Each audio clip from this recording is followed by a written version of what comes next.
Good day, everyone. Good day, Sir Ian. My name is Kimberly Kate Articona from BPED 3A. So before we start, kindly stand up for our prayer. In the name of the Father, the Son, the Holy Spirit. Amen. Angel of God, my guardian dear, to whom God's love commits me here. Ever this day, be on my side, to light and guide, to rule and guide. Amen. In the name of Father, the Son, the Holy Spirit. Amen. So before tayo maupo, kindly pick up nyo muna yung mga basura sa ilalim ng lamesa nyo, sa harapan man yan o sa likod. So, ayan, pwede na tayong maupong lahat. So, Miss Secretary, meron po bang absent ngayong araw? Okay, very good tayo ngayon dahil walang absent. So, ayan, before tayo mag-proceed sa another lesson natin ngayon, ano nga ba yung previous topic natin or ano nga ba yung napag-aralan natin last time? Anyone?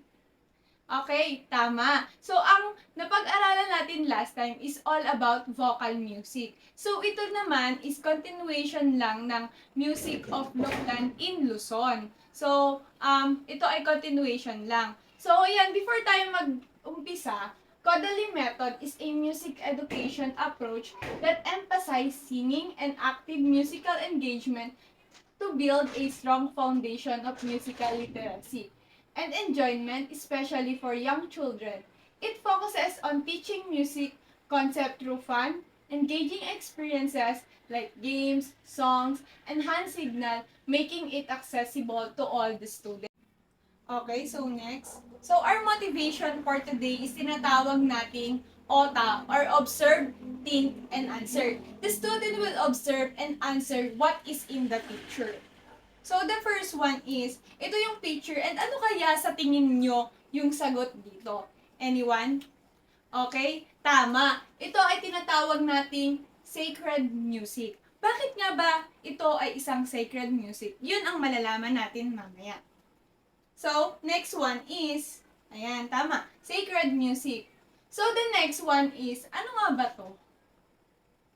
Anyone na may idea? Okay, ikaw?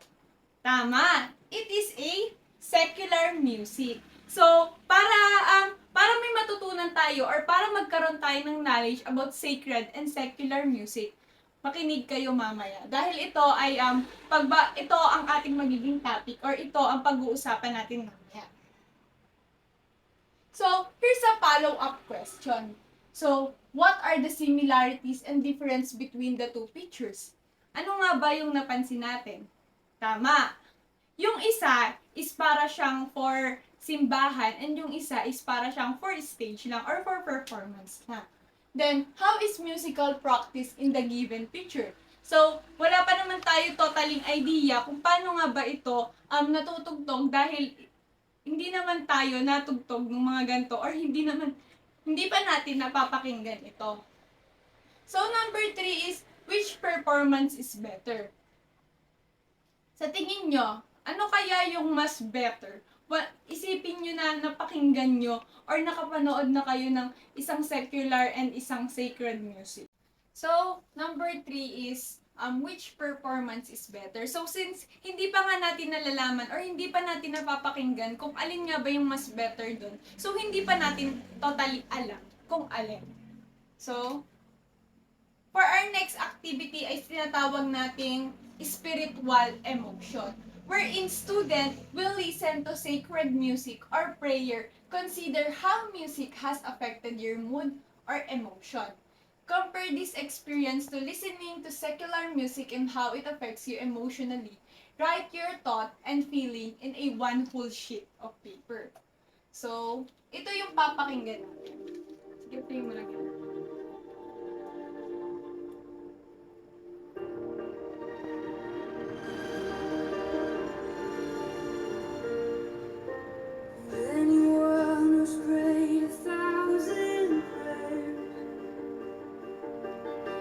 Can't find the answer anywhere. Fighting off the lie that no one cares.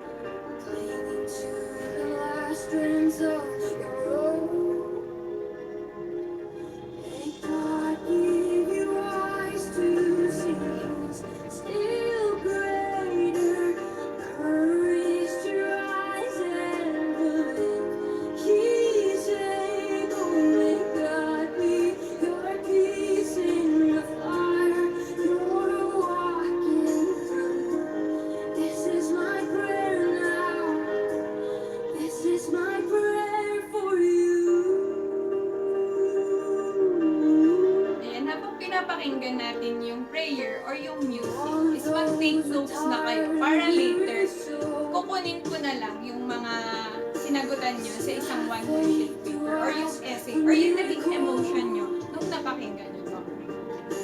Choosing to believe He's in control. Let God give you eyes to see He's still greater. Courage to rise and believe He's able. Let God be your peace in the fire you're walking through. This is my prayer now.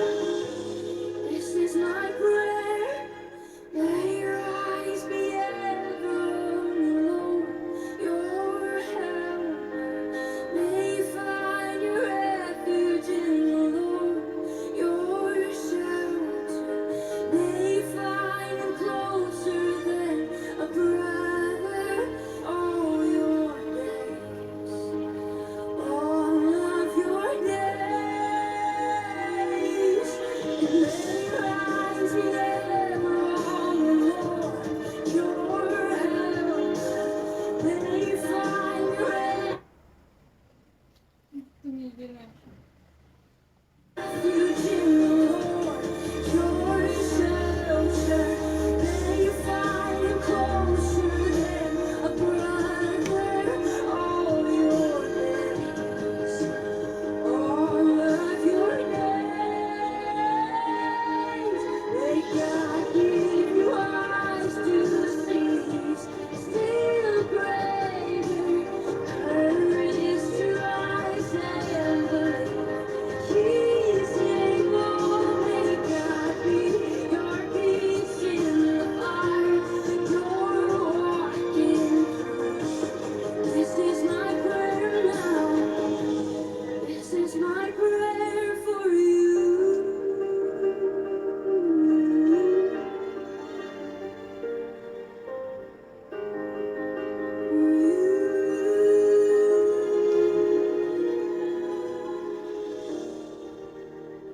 So, okay, ayan. I will give you 10 minutes for this activity. Okay, now, mag-proceed naman tayo sa ating activity 2. Ito naman ay tinatawag nating sacred or secular music, which is this lesson, the student will understand the difference between secular and sacred music by giving concrete example through listening to some song. Then, the student will identify the song if it is secular or sacred. So, ito yung first song.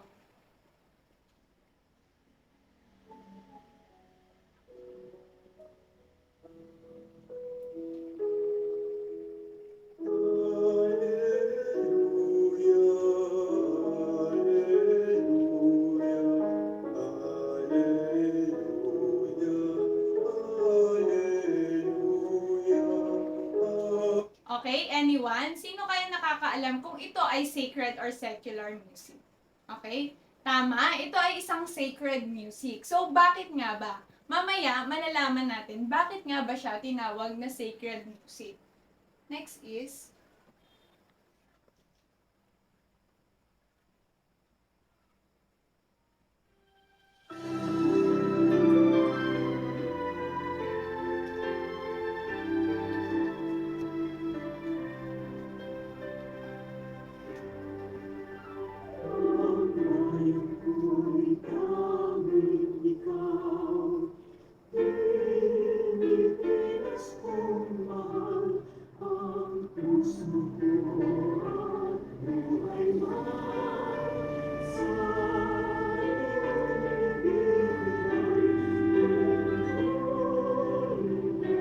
okay, sino kaya nakakaalam kung ano nga ba itong music na to? Anong type of music is this? Tama, it is a secular music. So, malalaman natin mamaya, bakit nga ba to tinawag na isang secular music?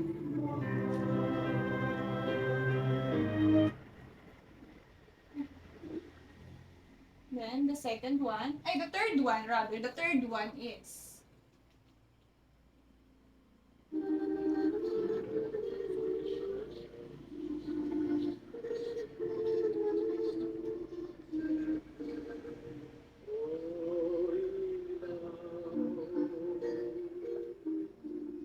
gabing malamig, wangis mo'y bituin sa langit. O Ayan. Anyone, ano kaya ito?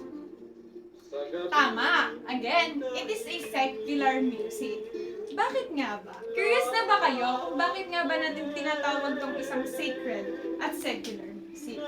So, para sa ating next is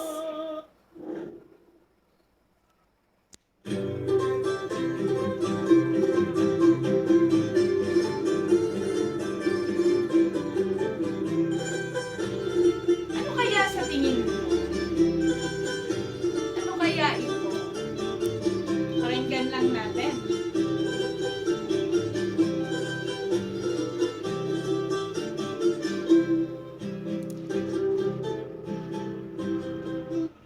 Ayan. Anyone kaya alam kung ano to?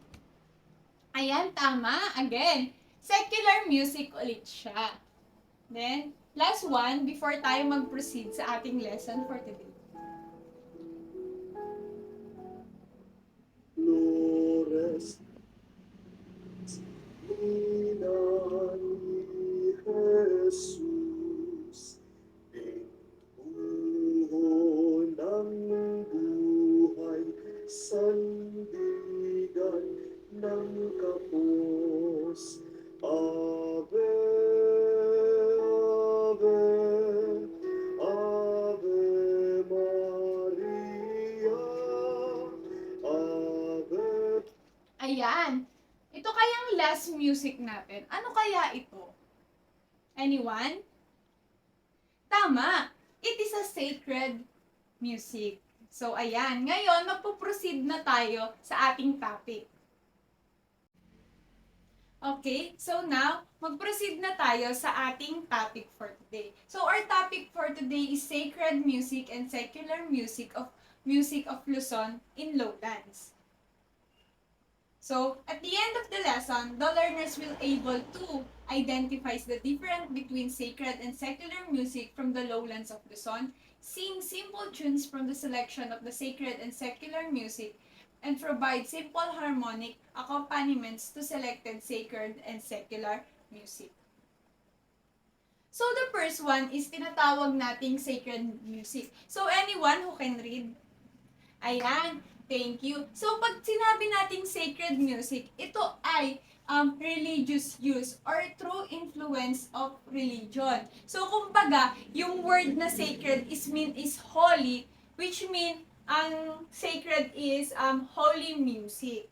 And then, meron tayong two types of sacred music. The first one is liturgical music. Okay, sinong pwedeng magbasa?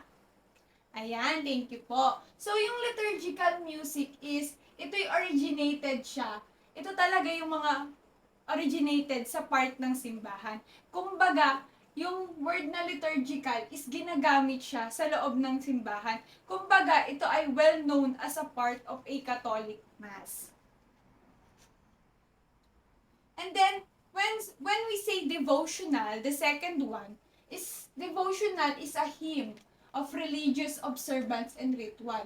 Traditionally, devotional music has been part of Christian music. Pag devotional naman is it depends naman dun sa religion natin. 'Di ba? Nakalagay dito is yung mga Christian music, Hindu music, Buddhist music, Islamist music, and Jewish music. So, ito ay depende sa kung anong religion natin ngayon. Okay?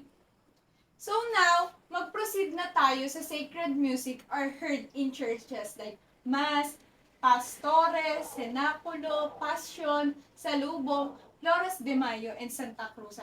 Pero may naririnig ako dito na parang sabi nila, yung Flores de Mayo daw at Santa Cruz ay parang iisa lang. So mamaya matatakal natin kung ano nga ba yung Flores de Mayo at ano nga ba yung Santa Cruz. So ayan, Mass. Mass, ito yung term na used to describe the main Eucharistic liturgical service in many forms of Western Christian. Kumbaga, pag pagka nagmimisa kayo or umaattend kayo ng mass, ayun yon. So, meron tayo ditong isang kanta sa mass. Kumbaga, kanina, napakinggan na natin to. So, ngayon, mapapaliwanag natin bakit nga ba siya naging isang sacred music.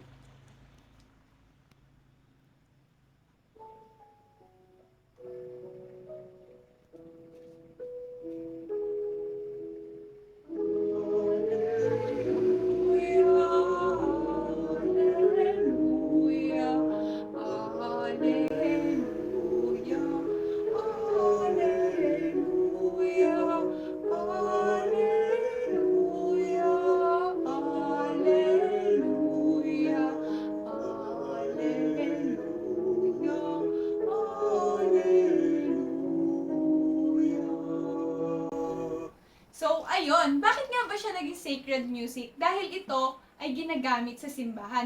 Once we say sacred music, ito ay pangsimbahang mga kanta.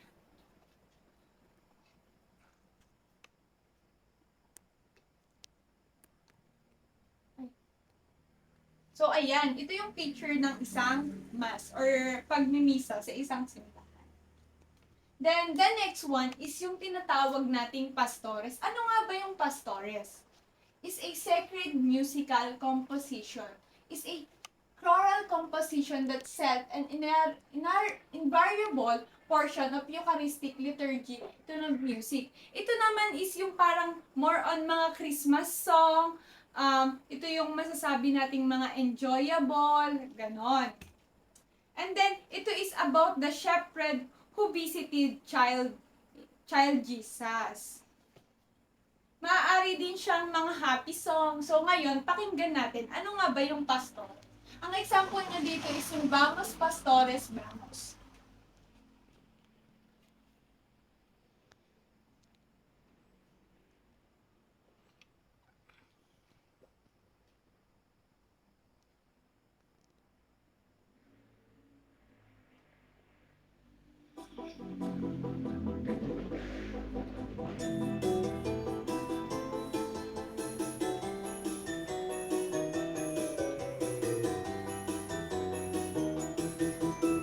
Vamos, pastores, vamos, vamos a Belén ese niño, la Yun, nakikita natin yung sinasabi ko kaninang child.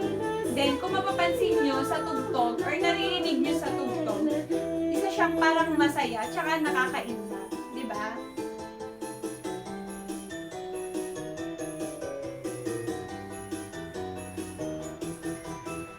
ese precioso niño. Okay, now, proceed naman tayo sa next. So, ito naman, ayan yung picture ng isang pastores. Kung makikita nyo, there's a tree. Ito yung Christmas tree. Then, parang may tree din siya. Kumbaga, nasabi ko kanina, is para siyang mga Christmas song sa churches. So, the next one is yung senakulo. Ano nga ba yung senakulo? Ito yun naman yung mga Lenten season or ito yung pagka mga Holy Week. Ito ginaganap dito yung isang senakulo.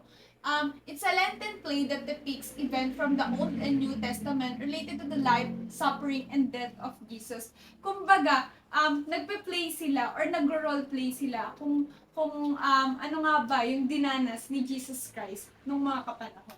So, ito yung isang music lang naman siya, pero pakinggan natin, isang music na, ito yung maririnig natin once na nagpo-proceed sila sa isang play or isang theatrical play.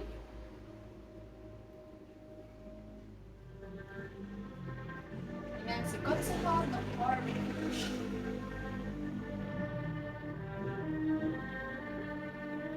Si Judas.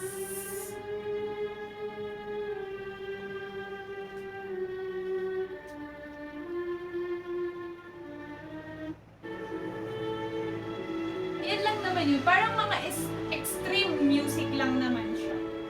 Na magagamit once na nag-play. Kasi nga, di ba, ang senakulo is a life of Jesus. Piniplay nila kung ano nga ba yung mga paghihirap na dinanas ni Jesus Christ noon. Ayan, ito yung sinasabi ko sa inyo. Ito yung gumaganap na Jesus. Then, ito yung mga nagpapalo sa kanya. Diba? So, the next one is passion. Ito namang passion is a doctrinal or didactic religious verse that narrates the life of Jesus. Siguro, yung iba dito, alam to, pero hindi nila alam na passion pa lang, passion ang tawag doon. Ito yung parang pabasa. Kumbaga, meron silang binabasa na parang kumakanta sila, then yung nasa isang maliit na Bible kinakanta nila, yung binabasa nila, na parang may mga tono. Ito yung isang panalangin sa Diyos. Yung example.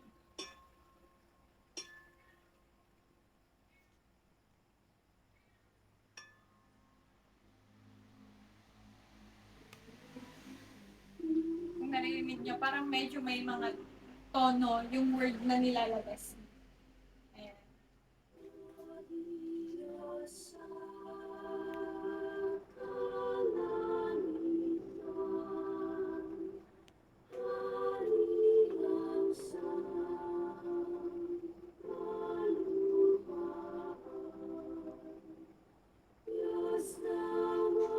Ayan. So, next one is, ayan, ito pala yung sinasabi ko sa inyo na parang pabasa na ginagawa siya minsan sa mga chapel, pwede din sa mga bahay, depende. Ayan. So, ang next one natin is yung salubong. Ito naman is connected pa din siya sa pasyon at saka sa senakulo. Dahil ang salubong, ito yung pinaka-last sa pinaka-Holy Week. Kumbaga, ito na yung Easter Sunday. Doon na sinasabi nila na He is risen, which is si Jesus Christ. Ito yung magkakaroon ng isang ceremony or ng isang salubong ng pagkikita ng kanyang mother and ni Jesus Christ. Okay? Makikita natin na si Mama Mary is may taklob yung muka or nakabelo. Kumbaga ganon. Ayan. So, ito yung isang kanta once na nagsasalubong.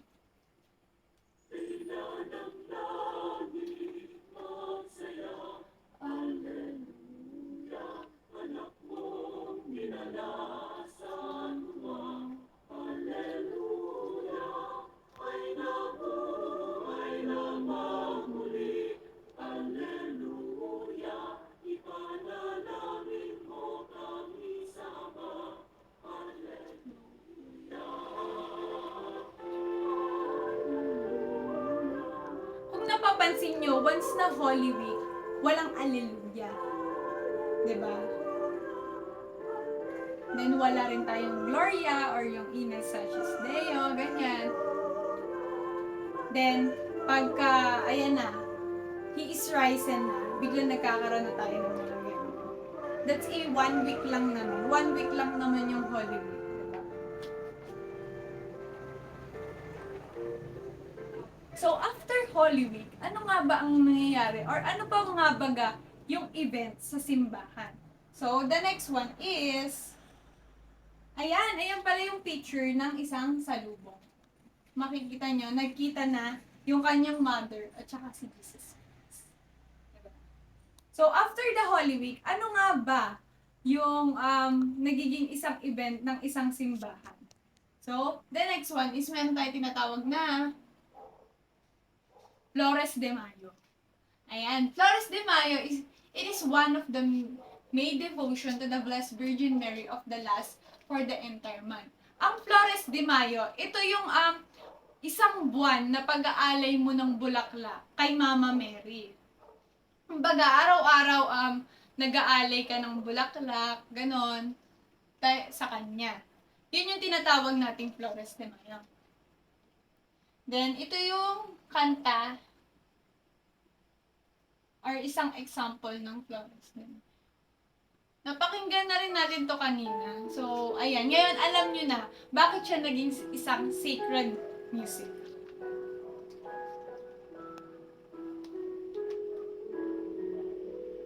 Virgen del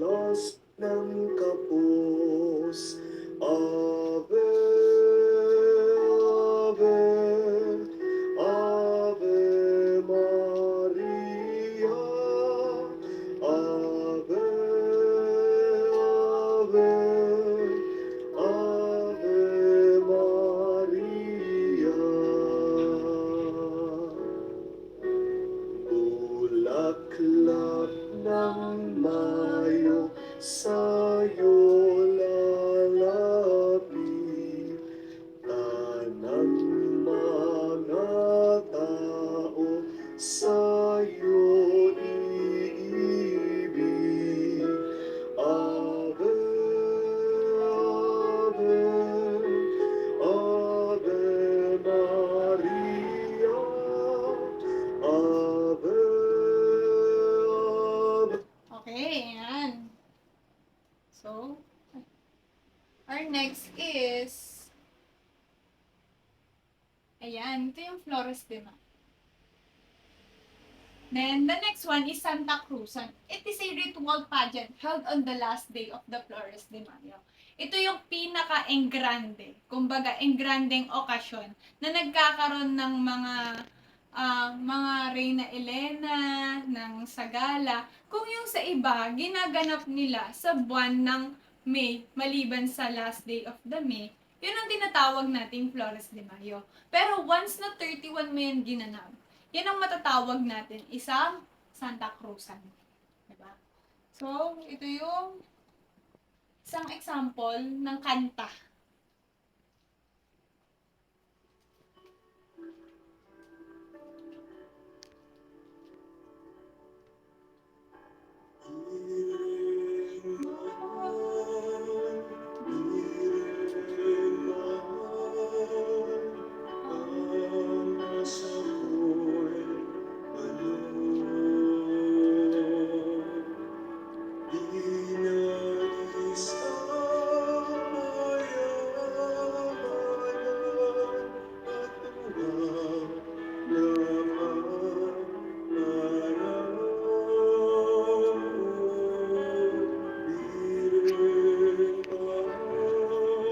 Ayan.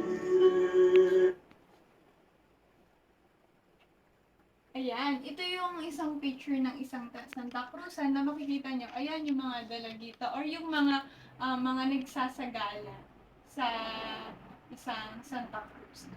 Okay, so now, mag-proceed naman tayo sa secular music. So, secular music is any written music written for the is not written for the church. Ito naman ay kabaliktaran ng sacred music na kumbaga ito ay tinatawag as a known world musical dahil pangkalahatan siya. 'Di ba? That ito naman ay walang purpose sa isang simbahan or isa-isang Christian music. So, our first one is harana. Siguro yung iba dito familiar. Familiar. Ano nga ba yung harana? So, harana is a traditional form of courtship in the Philippines wherein men introduce themselves to women by singing underneath her window at night. So, ito yung example ng isang harana. Ayan. Nakikita nyo? Ayan. Ayan yung tinatawag nating harana. So, ito naman yung music na pagka nangaharana ng isang babae. Kung baga, title nan is Dungawin Mo Hirang. So, yung harana is galing siya from the Spanish word jarana. Spanish word siya ng jarana. Na, ayan.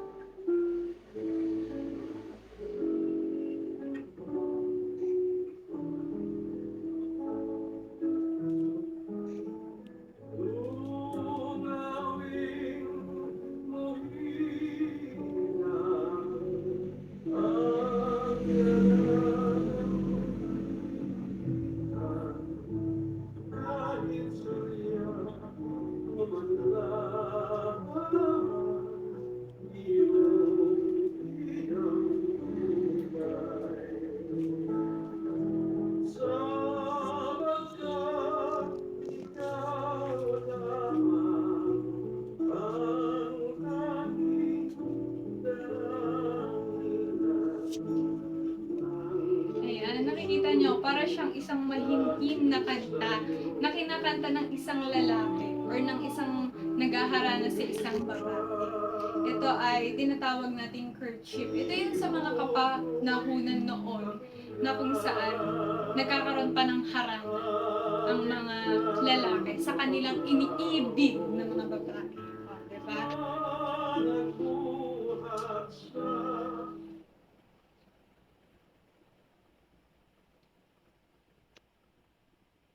So, ayan. Ang next naman natin is kumintang.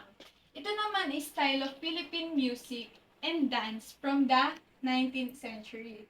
It is also known a traditional love song as well. Ayan, ito yon. Makikita niyo sa picture. So, ito yung isang example.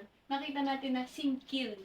Very familiar tayo sa singkil. Di ba, nabanggit dito is para siyang love song din. Para siyang harana na kumbaga, makikita nyo, may lalabas dyan na isang lalaki at isang babae. Ito naman pagsasayaw. Yung sa kanina, harana, kumbaga, nanganganta naman yung lalaki. Ito naman, dance naman to. O, di ba? Ito yung king ng isang singkil. Then, nakikita niyo yung payong, yung pinapayungan doon, iyon yung reyna. So, ayan, yung love na ginagawa sa isang kumintang. Kumbaga, ito ay more on love. Kaya kung mapapanood niyo yung video niyan, nagsasayaw sila.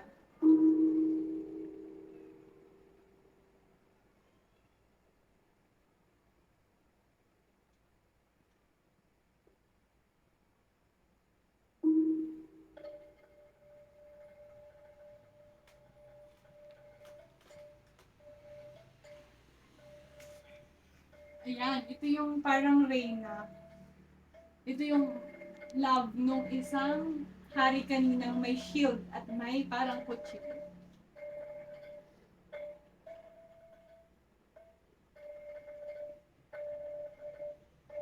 Yung pinabilis lang natin para kasi medyo mabagal yung kanta at yung sayaw na to.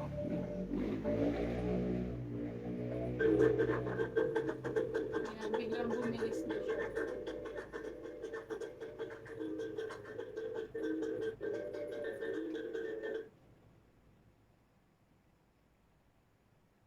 So, for our next is ang tinatawag na balitaw. Ito naman ay extemporaneous exchange of love verses between a man and a woman. Ito naman ay nagsasayaw, nymph. It is accompanied by a song or the dancer themselves singing, improvising the step and verses. Kumbaga ito, yung balitaw, sa Bisaya siya. Ito ay yung kumakanta yung isang lalaki at isang babae, pero sila yung gumagawa ng sarili nilang step or may kasama tong isang sayaw, di ba? So, ayan. Meron tayong example dito. Ayan, ito yun Kinakantahan ng isang lalaki ang isang babae. Ang balitaw.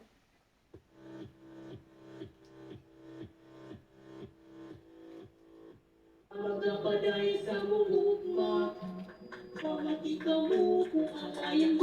Yan, iba yung language nila dahil ito nga ay Visayan song. Kumbaga, ito ay isa rin siya sa mga courtship. Kumbaga, paano manligaw sa isang babae. Maaari nating masabi itong isang courtship. Bumukli ako ngayon kaninyo katawuran. Ikan sa bata ang aminyo mga igulang. May hapon galing tanan. Puso may tuyo, inukan ako, itaw kunggoy. Ngayon sa uban, kamalang nangayog katawuran. Dili pa di ay unta ako ang ulan. Kukukulan mga langgang isa. Ayan.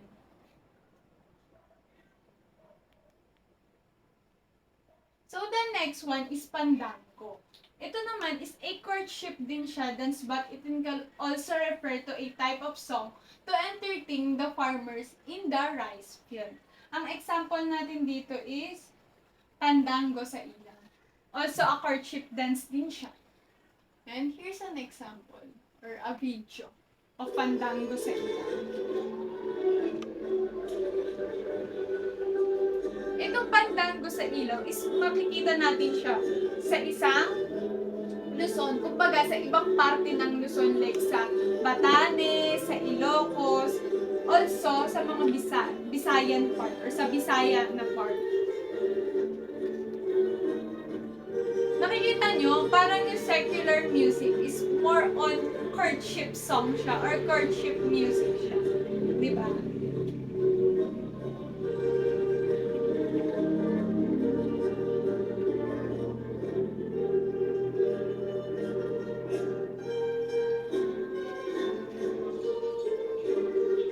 Siguro, medyo familiar na kayo dito dahil Pandango sa Ila. Nasasayaw na nung elementary. Diba?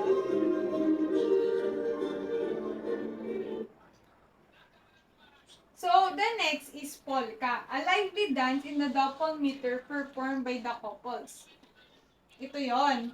So, ito ay became popular to sa Europe at saka sa Amerika noong 19th century.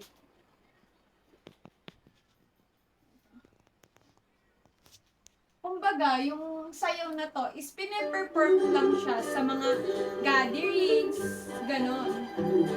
Kumbaga, yan nakikita natin, medyo lively yung songs or yung music, diba?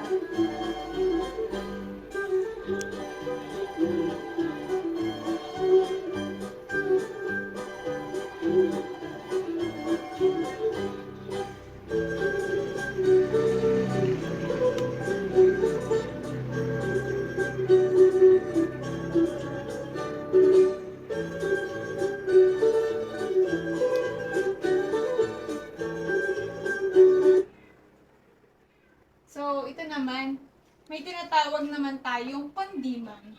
Kumbaga, it's a genre of a traditional Filipino love song. Kung hindi man. Pinaikli lang yung kung hindi man sa kundi man. So, here's an example. Then, ito yung isang kanta na maaano natin sa kundi man. Kay Pilita Chorals. Diba?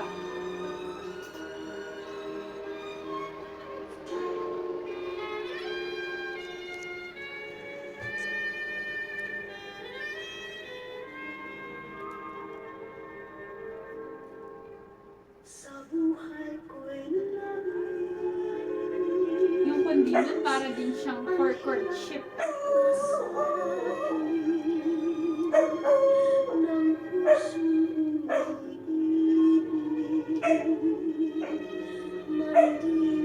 madiwalang langit nang lumigaya hinang mo sa rusa tanging ikaw siya ang aking asa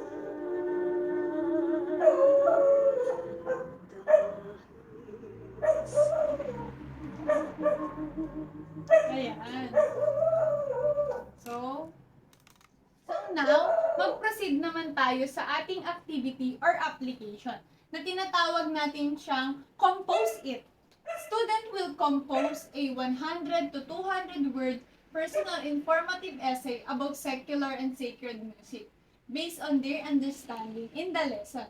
So here is the criteria for judging sa inyong mga essay. So dito, bibigyan ko kayo ng 15 minutes para naman sagutan or para makapagawa kayo ng isang essay. Okay, ayan. So ang lahat, ipasa na po ang topic sa akin. And now, we will proceed to our quiz or evaluation. So everyone, kindly take 1/4 sheet of yellow paper. Ayan. So, we have here 10 question regarding dun sa na lesson natin or na-discuss natin earlier.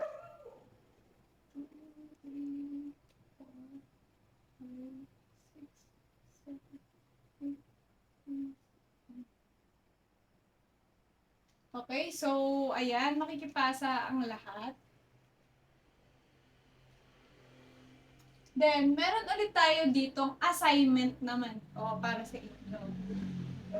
Dito naman, choose one secular and one sacred song, analyze it, and reflect each type of music based on the emotions and belief. Ayan. Ito ay sasagutan nyo sa isang 1/2 sheet of pad paper. I rather one whole sheet of paper. And then, this is the criteria for your assignment. Ayan, class, thank you for listening. So, before kayo lumabas ng school or ng room is kindly take the paper sa mga ilalim ng lamesa nyo at maglinis kayo. Okay, class, goodbye. See you next week.